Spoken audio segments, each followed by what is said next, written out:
avenue oyo ezaki avenue principale. Voilà. Donc et bandeko sunga biso na mwa makambo ebele et lelo komona ondenge ezokufa boye ezali penda mwa ba regret mingi parce que quartier oyo ebotamaka à travers avenue oyo. Donc ndenge avenue ezalelaki des quartiers pe botamaki ali bato yo somba mapangu parce que circulation ya mutu komoni okota normal. Oh mutu ke bendo okota. Oui, mutu ke bando okota. Donc bando okota normal tinde pe bato yo koma développement yo koma na quartier. Mais vu que avenue oyo et oyo ko buka na boye donc développement to moni ke comme pe ko se retardé. Eliende mapangu ya bato ebele. Oh. Mapangu ebele bandako ebele kei aw ebele penza. Donc ah non surtout zali ba voisin.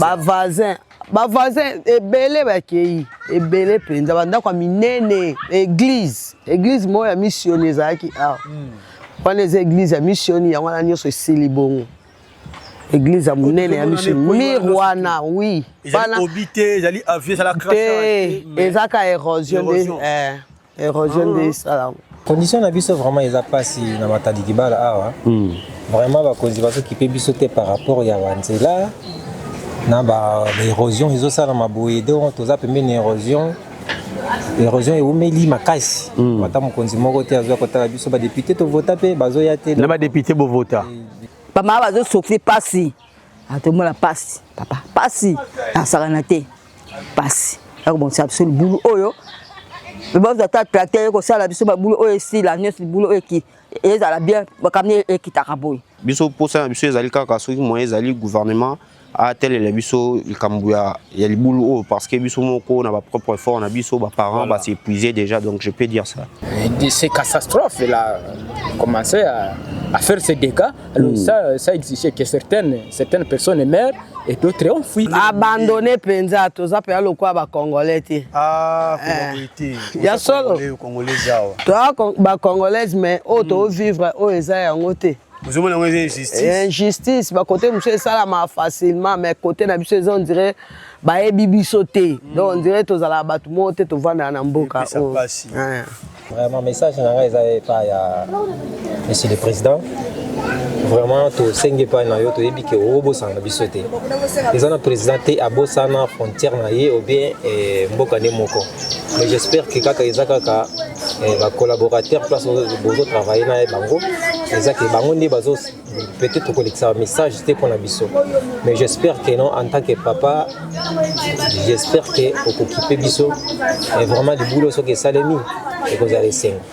Parce que ceux qui éboucani pe sur ces accords passent pour que route nationale va mettre les cas. Donc vraiment message dans les que non qui peut biso.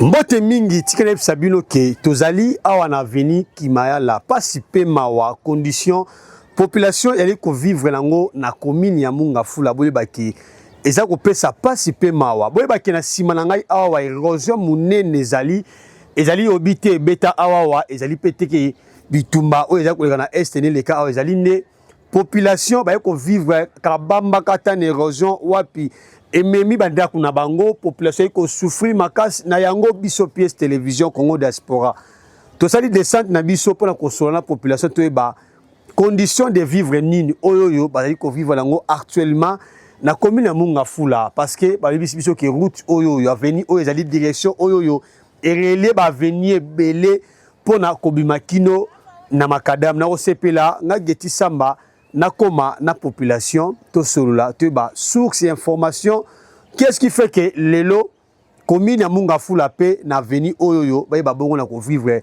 ba condition oyo toleka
Mbote mama. Mbote papa. Comment on a? Maman Élysée. Maman Élysée a tozali wapi? Baba Mayala, numéro 28. Baba la Mayala. Mayala. Mayala. Numéro 28. Numéro 28. Mayala numéro 28. On a commune nina. Munga Fula. Commune Munga Fula. Tu ko kutayo na Kimayala awawa tumoni pe liboso lo pangu libulu munene salami awawa. Yebisa biso awa. Ozali mutu ya kala tuza moleki nzela. Te mutakala awa. Awa mutakala. Ah, lo pangu na bino moko. Biso moko. Obotami okolele awa. Alors, bete biso di solo kasi. Ezaki no neni nikala pour lelo to koma boy. Libulu o ezaka mukie. Bala kuna ezaka na se kuna ezaka mukie. Zo mbule le bete comme nene boy. Ti zo mata boy. Zo mata. Zo mata, zo mata. De komi boy. De komi boy. Donc kala ezaka na ngo boy. Ezaka boy te. Ezaka mukie. Na se. Na se kuna. E banaka na nenge ya se. Ndinga se. Ti ko mata boy.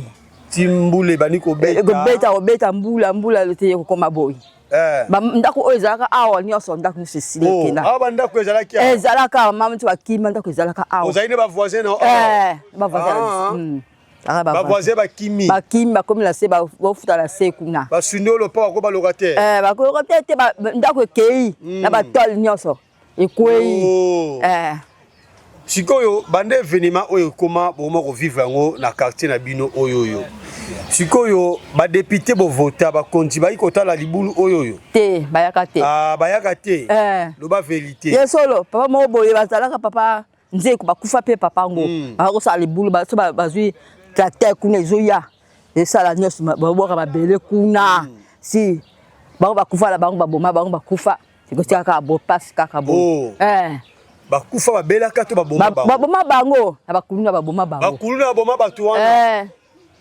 bazaka aner kwa ba masaka gladi ale ko be ko kota yo boma yi ko le papa nzeko kuva est-ce que ceux qui toni ko loba pe na ka sécurité boza sécurité malamu bakulu na bazali awawa bele alors ya ko le bakas zela to swanga na yo sikoyo awawa posa na bino ezali nini bakonza mboka basala yo basala biso babosa sur le boulot oyo bato to mona bien balo to keda kam tumbule bete poto bala kuna tina likolo kuna ti boye poto mama bazumsu bazokuya boka chaka ndenge nini nzela ezali awa place bazelo a jaune wana kaka muso keda kabo biso keda kabo biso poto abakitu keda kabo tamso ngo ke toka mai na susu kuna so mai kangami pope kangami to toka mai na susu na seko oyo kaka to mati boye sikoyo tala kamera kuna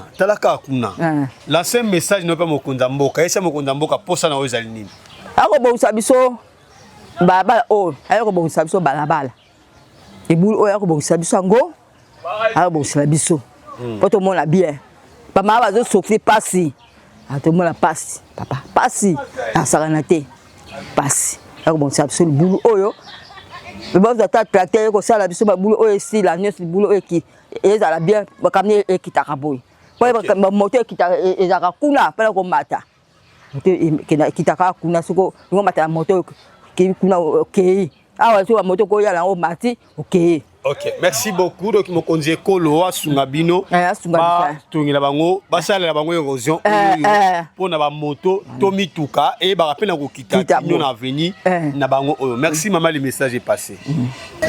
Mbotendeko, monsieur le journaliste. Ok, merci beaucoup. Comment on a dit? Comment on a Christian? Christian Nani? Christian Manga. Christian Manga. Manga Baliaka. Ils ont juste pris, donc, Non, non, de la famille. Ouais. Ah, ok, vous êtes étudiant, tu élèves. Je suis déjà étudiant donc. Ah, ok, vous êtes déjà yaya. Alors, vous allez, jeune garçon, vous allez dans la quartier na Bichoir. Oui. Au Botamia. Na Botami, mais na Koli. Ah, au Kolia, au Moni Penamaramu, moi Minga. Ouais, presque depuis 2009, je peux dire. Ah, ok, vous me dites déjà. Si vous avez Christian, vous avez déjà les boulots et zali, tu vas dire que faut un peu la mission. Bon, en fait, et bandi na mission parce que na moi citoyen moi kala na quartier donc. Et bandi na mission donc on a une information on peut savoir sur les boulots. Bon, on repère ça. Oui, et ça on a une liberté sur les sols mon cousin. Bon. Les boulots les alliés bandits car ne ma boulot non se banda na quartier donc. Total sur les caméras. Ouais, car ne ma boulot banda na quartier donc ezaki à venir moi balibulu to cha basaki mais tellement que to comme mon ampleur na ngo mo ya munene nde to mona ki tsoza suna makasi te vraiment tinde mo comme na situation aux homona dans la début bino on prendre en charge dans quartier moi basaki mais comme la tamo boulot eza sous niveau na biso. Oui, tellement que za route moi principal et relais moi ba quartier mingi ya koto donc avenue no moni boy donc eza ba to banda uta cité pumbu ba uta ngambo matadi mayo bazoya bandendo ko matela nzilo po ba bimana marché central ya koto nyonso donc marché matadi oui tanga comme avenue Kimayala donc ba to uta cité pumbu musu matadi mayo ba olekila awa ouais pour na ba bimana na marché central ya matadi et ya avenue to ba avenue pe commercial au chama qui était comme makasi nguba makala no était comme oui c'est ça et ça n'inga pas si lelo bobanda ki ngobilo moko bobo ki asuna niveau na bito est-ce que l'État peut aïe ko sunga bino nenge rosé comme boy. Bon en fait jusque là tout rolo bâti parce que les amis batu bazaki na moins initiative ezaki ba père ya quartier donc batu bazaki na bato kala awa ancien donc voilà. Bon on bazaki na moins initiative ya ko komeka ko limiter dégâts ko kangango mandambu mais si le temps mort boy tellement que batongo bamsous pe baza sousté to ko loba donc ndomoni comme dans la situation. Parce que la majorité des personnes ici s'occupent à peine de ma camusouté. Nous avons la préoccupation nae ou azagi na possibilité donc nous sommes déjà bakenda ndomoni et comme na état. On a la possibilité mini ici bakenda aujourd'hui bon subir conséquences d'une manière générale. Moto tout azan le pas on peut mener à venir owa azako subir érosion. Alors aux alliés jeunes au moto ils réfléchir on est peine malade ils raisonner malade alors les canisinayo ezali nini pour l'État, alors que la bino est la solution pour la bino na venir à boza la qui mais pour ça. Bon, ce que moi je peux dire c'est que avenue yo ezaki avenue principale. Voilà. Donc et bandeko sunga biso na moi makambo ebele et lelo comme on ndenge ezokufa boye ezali penda moi ba regret parce que quartier o ebotamaka à travers avenue. Donc nenga venir zalelaki les quartiers pe botamaki ali batwayo somba mapangu parce que circulation mutu komoni au kota normal. Oh mutu ke bando kota. Oui, mutu ke bando kota. Donc bando kota normal tinde pe batwayo comme développement yo comme na quartier. Mais vu que avenue yo et yo ko buka na boye donc développement to moni ke comme pe ko se retardé parce que so poussement liboso wana kabina sinel les awana. Donc basinga courant aux moni kitio yo cabine nango ezali likolo wana ya on te fournissa biso courant presque quartier Cotonioso donc ndenge zo buka au frère à mesure zo poussana yeba quartier déjà sous qui électricité za sous-souté donc quartier za sous pena bien té parce que sécurité ko tamulili partout donc ba bloc au moins ya bongo donc biso poussa biso ezali kaka soki moyen ezali gouvernement a tel le biso likambuya ya libulu parce que biso moko na ba propre effort na biso ba parents ba s'épuiser déjà donc je peux dire ça. Ok, si on peut parler de la sécurité, ici vous avez des sécurités, il n'y a pas de Koulouna, il n'y a pas de braquage, je ne sais pas quoi dire encore. En fait, aux anciens temps, moi, Koulouna est exactement ma casse. Maintenant, je peux dire, j'aime presque c'est calmant parce que moi, l'activité, comment moi, est belé, maintenant, je suis article 15, car tout le bas. Voilà. Donc, je suis comme mais ce que je peux dire, c'est tracasserie les policiers envers les jeunes. Donc notamment ma kamboasu qui va lever là qui va ko sous thème biso wa toujours vivre toujours na ser au bata malikolo ya makambwana non je vous dis vrai. Est-ce qu'aujourd'hui un policier même des policiers bazo continuer ko arrêter ba jeune garçon pour na souki bazo arrêter tracasserie makas dans le milieu yo oui ba place mususu ko kitabwe quelque part wana na ba serana donc so ba monyo ko za jeune malgré tout là tino bien mais ba ko ba dénicher le revenu aux anango na ba façon mon bweka ya mabe. Oui, je vous dis vrai. Oh. Donc c'est ça que je voulais dénoncer donc C'est très important. Alors, autant la caméra, lancer un message pour la chef de l'État, Félix Antoine Tshisekedi, bourgmestre, député Bovotaki, pour une solution où ils avaient des soucis. En fait, moi, je peux ajouter, tout comme moi, il y a fait dans les alliés. Donc, dans ma case, c'est un biseau moko, tout le monde qui est le sous-té, érosion en gros, ceux qui vont filmer, bon, ils ont m'attaquer, ils ont continué parce que, et comme déjà la profondeur, mon corps, au biseau moko population, tout le sous-té, donc, là, c'est juste message dans l'autorité mboka, tout le qu'on soit soin na biso peuple ndenge to voter ki bango c'est leur responsabilité na bango donc ceux qui ba koki ko ya ko c'est la biso érosion oyo ko bon c'est la biso nzela ezo ndenge ezalaki donc et ko mema développement pe population ko to nyonso ba ko sepela na mutu o sala ngo nde autorité nyonso to sengara aide ceux qui ba ko c'est la biso. Merci beaucoup de Christian Manga le message important.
La circonstance est totalement mauvaise concernant l'érosion. Cette érosion qui est une cause naturelle a fait couler beaucoup de ça, a fait déménager beaucoup de familles et à cause de l'écoulement des maisons.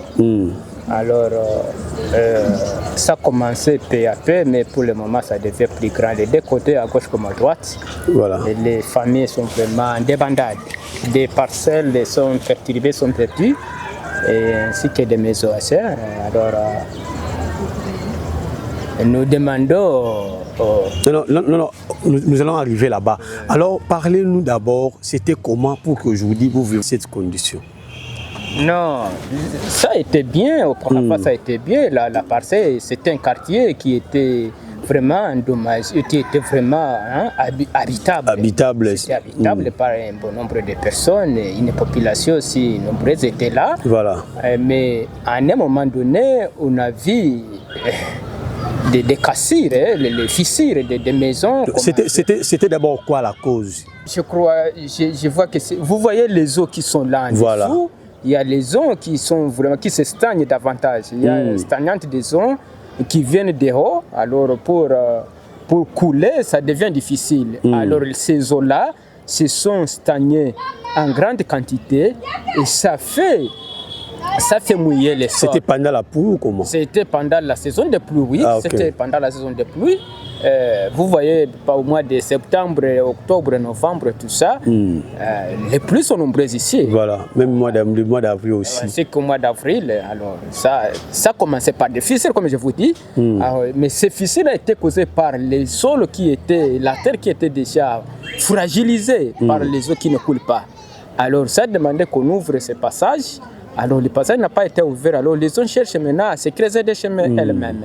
À ce moment-là, comme on n'a pas trouvé de chemin, et ça a endommagé les maisons. Les maisons, on a vu les murs des maisons, les murs des cassures commencent à tomber.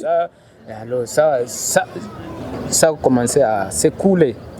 Apparemment, si on voit bien, votre parcelle, c'était même là-bas. Oui, il y avait oui, ça c'est là. Et vous étiez encore des voisins là derrière. Il y avait de nombreux voisins. Il y avait une population si grande, si nombreuse, comme je vous l'ai dit. Voilà. Il y avait des maisons ici. De tous côtés. Là, de gauche, il y avait des maisons, de droite aussi des maisons. À ce moment-là, avec ces catastrophes, là, on commençait à faire ces dégâts. Alors ça exigeait que certaines personnes meurent et d'autres ont fui. Il y avait des pertes de vies humaines. C'est vrai ça. Ouais, il y avait des pertes de vies humaines. Pendant la nuit? Pendant la nuit, parce que les gens ne savent plus comment se déplacer. Voilà. Quand la pluie commence à tomber à ce moment-là, c'est pas, on s'est réveillé. Ceux qui sont proches de l'accident et les faits, ils succombaient. Mais ceux qui étaient un peu loin, ils ont trouvé l'occasion de fuir. Voilà. Alors, depuis que vous avez rencontré cette catastrophe naturelle, est-ce que vous avez déjà vu une autorité? Oui, il y a certaines autorités locales, comme je peux le dire. Locales comment? Locales qui sont des chefs de quartier seulement. Ah, chefs de quartier. Mais les grandes autorités comme bourgmestre, gouverneur de la ville, le premier ministre, ne sont jamais arrivés ici, ils ne sont jamais dirigés ici. Les ministres nationaux, comme votre député aussi, voilà. Personne n'arrive pour l'environnement, n'arrive pas. Alors, ce sont les gens qui disent comme vous arrivez aussi, ils disent que non, nous allons porter secours à la famille endommagée, nous allons faire ceci, mais aucune suite. Aucune suite depuis que vous avez rencontré cette catastrophe naturelle. Est-ce que vous avez un message à lancer auprès des chefs de l'État? Là, vous regardez aussi la caméra. Oui, les chefs de l'État, c'est les grands de la nation. Normalement. C'est à lui qu'on peut trouver toute solution. Alors, toute solution, il est le père de tout le monde. Voilà. Il nous doit, comme on appelle, les secours. Voilà. C'est à lui de nous donner ce que nous n'avons pas. Voilà. C'est à lui de nous donner les besoins, nos droits. Il a ces devoirs-là de travailler pour son peuple. Voilà. Comme lui est le père et le garant de la nation, nous demandons à lui de nous donner ce qu'on appelle, de nous assister. Voilà. Et nous demandons de nous assister, de nous remettre dans nos droits, de vivre bien, de vivre dans la bonne condition. Dans la bonne condition. Si on demande de l'argent pour se déplacer, alors qu'il y a les moyens de réparer, de construire les canaux, de réparer comme on fait les autres, comme on répare les érosions, on construit les mêmes endroits Et ces érosions sont les ondes, comment on appelle, les érosions. Les ondes isées trouvent son passage pour se diriger dans les grandes. Ah, le ondes isées, voilà. Et à ce moment-là, les érosions doivent s'arrêter. Okay. Les érosions doivent s'arrêter et les parcelles doivent se retrouver et les gens peuvent vivre dans la même condition avec les autres, voilà. Dans le même milieu, dans leur endroit, dans leur localisation. Voilà. Ok, merci beaucoup, Monsieur Moïse. Le message est passé. Oui, d'accord. Je vous remercie aussi.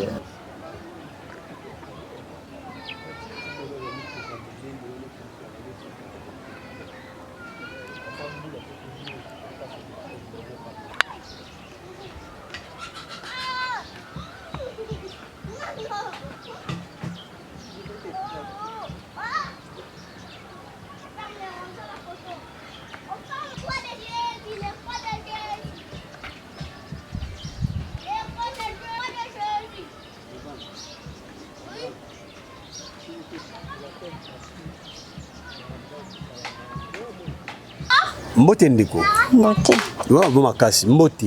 Mbote. Bonne santé. Bien. Comment nani? Ma vie. Ma vie au Vandiawa. Na Vandia. Alors ma vie pardon de ma biso pour la mon éclairage. Yebisa biso bonyo kwa minini ozonyo kwa manango awa. Ba difficultés za nini? Bon tozonyo kama parce que tozo souffrir mingi po na libulu érosion toza na pemeng yo mozo mona rabino mo banda ko pembeni mais voilà toza na souffrance vraiment mingi parce que ezana nzela koleka ekomi moi passe on a moni ozo koleka malembe sika na boye oleki na condition nini toleka malembe parce que libulu eza pemeni ekope pemeni na ndako na bino eza déjà pemeni na ndako. Ah, alors ce que les bêtises, c'est la ronde ni ndako za pemina libya érosion. Ce pour les bêtises et ça la biso ko banga parce que érosion za pemeni. Trop zinda pe. Ça la biso ko banga. Alors oyoka rapé ou meli de na quartier pe mandam. Na mai mandam. O kapeli solo abatu na quartier bi ki quartier koto nyon surtout za bandaku batu bane ko vanda. Là ki bandaku batu bando vanda bandako kenda. O kango. Bandako minene. Kenda. O kali solo wa. O kapé na mona. O mona pe? Oui. Oh. Yo ya ko mona bandaku ni kendaki koto. Pardon. Yo ya ko mona bandaku koto ni ki. Donc presque bandaku ebele za la koto. Ah. Kenda ekoya. Batu ba kufa rapé. Bon, bato kufa na yo kati. Oyoka kité. Alors ce que souci na yo ezali nini? Te ko zo mona pe quartier oyo pozali ko vanda conditions ezaleleli est-ce que ba kondi bayaka to bayaka te alors message na yo pa mokonza mboka souci na bino ezali nini pona mini na bino e ba bona ko zonga ndenge ezalaki souci na biso ezali mokonza mboka yo kapaya abongisela biso quartier pona ope bayaka abaloba toloba kaka boye so tolobi bakende pe bakenda solution ezwamaka te. Comme nous voyons, beaucoup de messages dans mon mboka, ba ba bon c'est biso pour aider risqué pour nous vivre biso. Merci beaucoup de ma vie. Mbote maman. Mbote papa. Ah tozali wapi? Toza matadi kibala na quartier Boma. Na quartier Boma. Alors comment on wapi? Comment na yo nani? Kombo na José, maman José. Mama José, vous allez muto avandi atamula itu ekoya. Na umeli awa na ya depuis 2010. 2010. Voilà le boulot et salami. Et salami penza te parce que zaki pranzela toza bimela boye. Ah wow. Hein? Zaki nzela. Oui, toza bimati pona okende na matadi kibala kuna na wenzi. Toza bimela pe abo eza aveni obo uteli kuna aveni Kimayala. Yango nde kitabo. Aveni Kimayala na bomone bandi banana prince yango ekitabo elie penza elie ba veni ebelete mais elie nde mapangu ya bato ebele mapangu ebele bandako ebele kei ebele penza donc non surtout zali ba voisin ebele bakei ebele penza bandako minene église moya missionnaire zaki Quand les églises à mission, il y a un peu de célibon. Église à Mounene, à mission. Mirwana, oui. Ils allaient habiter, ils allaient avier, ça la crache. Et ça a érosion. érosion nde esala donc bandako ya bato ezalaki ya ebele pene na bandako ya minene bato bakenda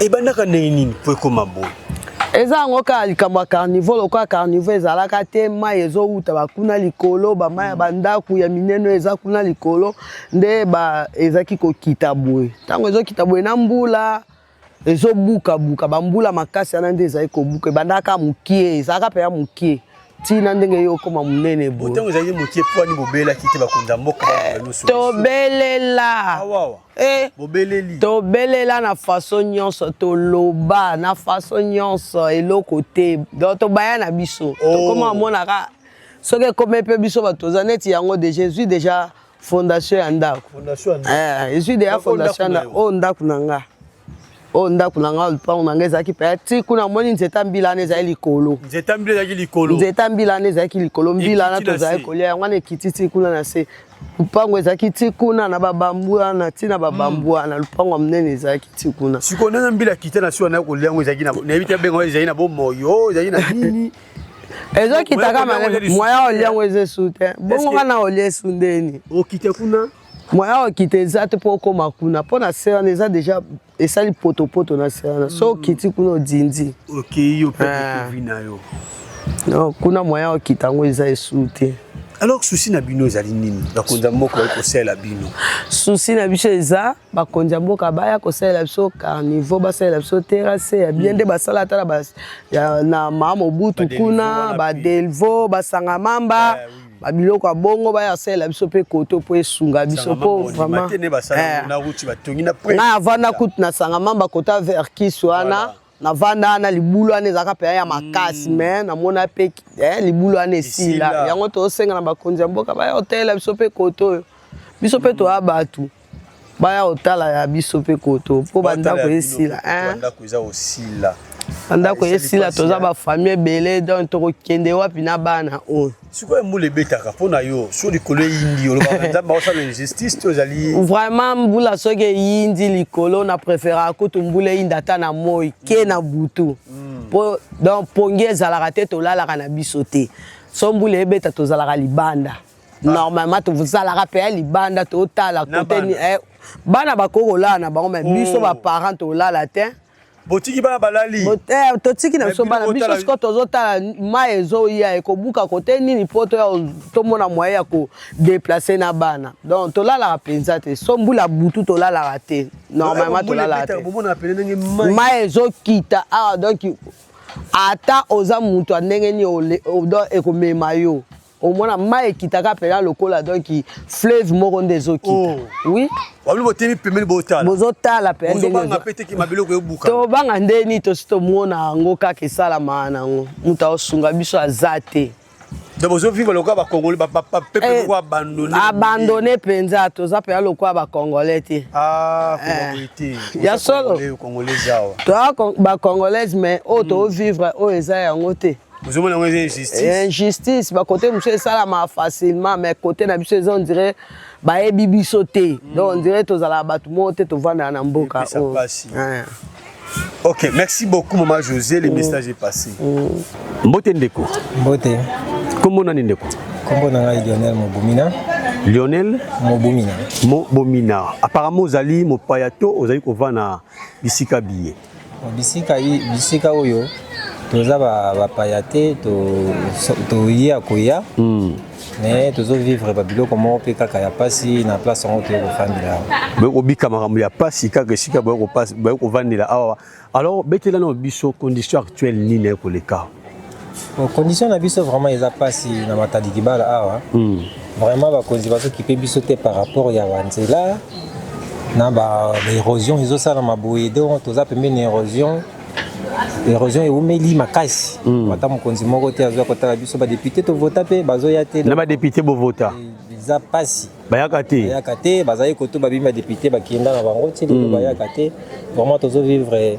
vie moko ya pasi koto na oyo ezitali nzela mais tozomona bakasa vuvu bakuna bazosala yango basanga mamba tosala mais koto vraiment toza isolé bakonzi babosani biso bakonzi babosani bino Oui, ils ont mon nana. Ah, ko babongo te ça la passe. Mon côté ayaka koto tala biso. Ya solo wana mokonzi moko te ayaka. Mon côté. Bourgmestre na yo pe ayaka te. Même pas. Biso moko to ça be forme biso mona bo tia basaki, bo somba basaki bo to na banzela donc na lisungi ata mutu moko ezate. Bo tia basaki na nzela mais en réalité na ndenge to moneli libulu oyoyo. Ezali société force au bino moko boki kozwa bokano bosala ngo parce que je senga vraiment gouvernement et bino maboko. Boye bato bono kama awawa. Message na yo ya motu ezali nini na gouvernement pour la population ko souffrir koto. Vraiment eza bien toujours on a payé ba place mosusu bazo sala. To ko senga lisungi pa na bango ba ko sunga biso parce que biso mo to ko sala ngote. To votaka bango po ba lobela biso mais eza na problème te.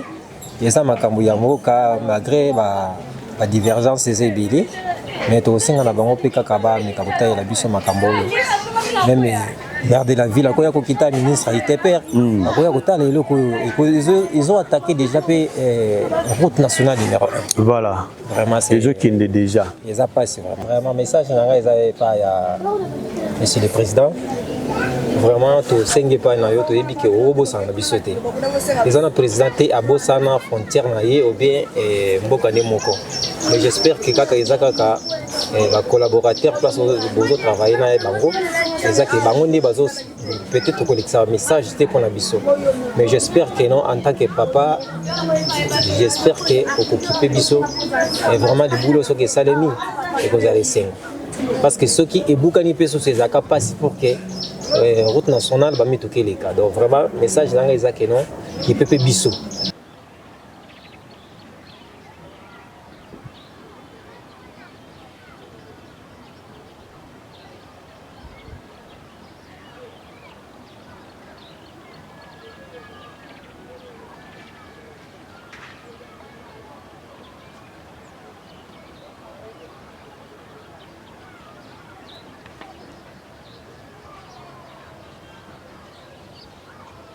Merci.